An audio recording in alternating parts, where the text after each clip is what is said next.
All right. Good evening, everyone. Happy Friday. I have Juliet here, Pauline, and Chelsea as my witnesses to my speech. I also got two more invited guests, my best friends. How y'all doing?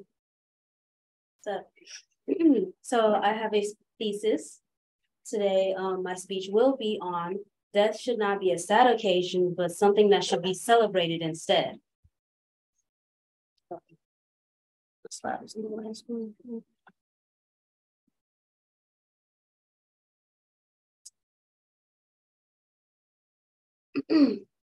Now, as a Black woman that was born in the Americas, 1990s, the current price of eggs versus wages causes me to, quite honestly, sweat profusely.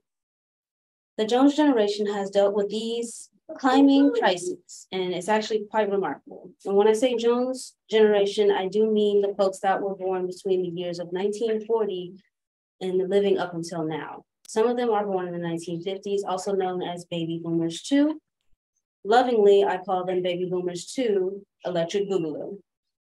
Now, according to this research done by the Pew Research Center, done in 2010, 76% of the Jones generation is not satisfied with the direction that this that this country is run. There's a reason why, starting with the Great Depression. What I'm going to do with my thesis here is explain how economically we have all these resources that are being dwindled, and then even then, resources that were not available to anybody that was born between 1940 to 1950, while also stating key historical factors and what had happened during these times. The main point of this speech is eggs versus wages.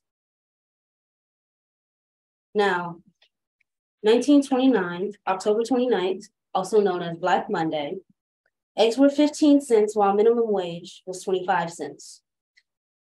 That's a little hefty if you do the math. The job market in October fell to 42%, including the African Americans being the 36% that has also lost their jobs.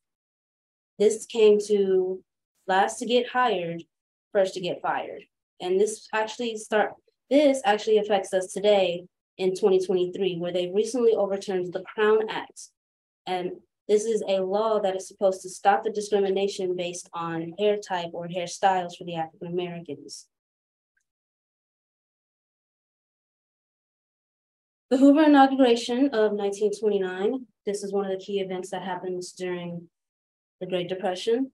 If you ask any of your ancestors, your elderly, about the Great Depression, they will lovingly say, the Great Depression wasn't that big of a deal. We were already depressed. Has anybody heard that? Great aunts and uncles.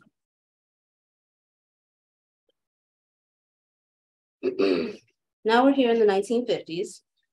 Eggs are 60 cents. Minimum wage is 75 cents. This is during Harry Truman's time.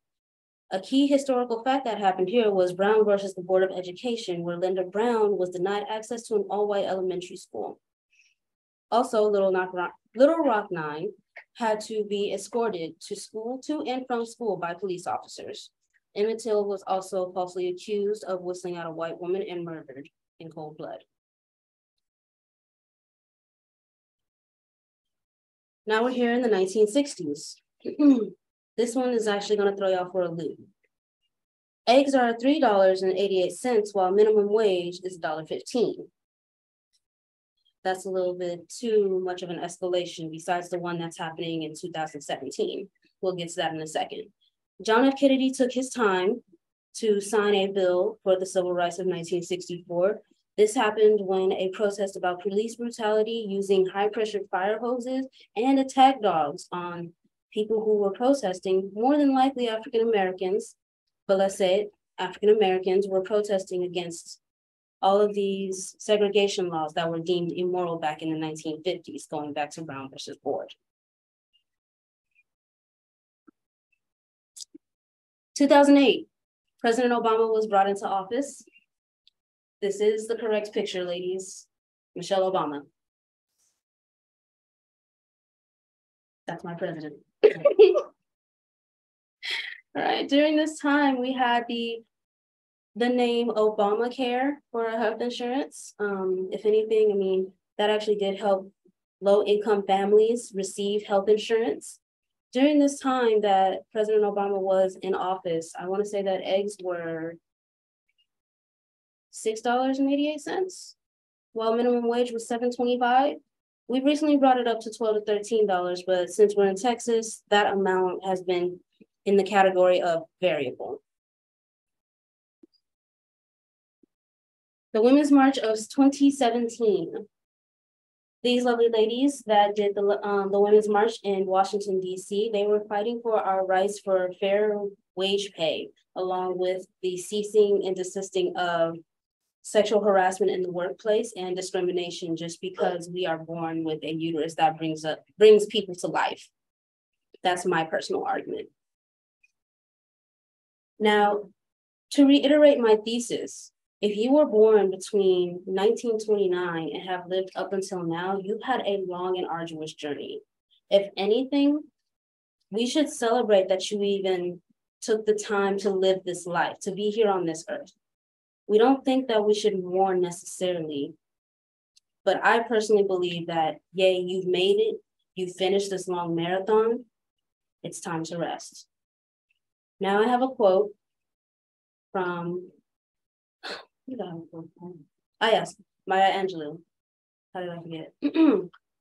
I didn't come to this life to strive, but to thrive. I live my life with compassion, passion, and a little sense of humor, and I still thrive. Maya Angelou, who was born in 1928 to 2014. She has lived a long life. Let us celebrate.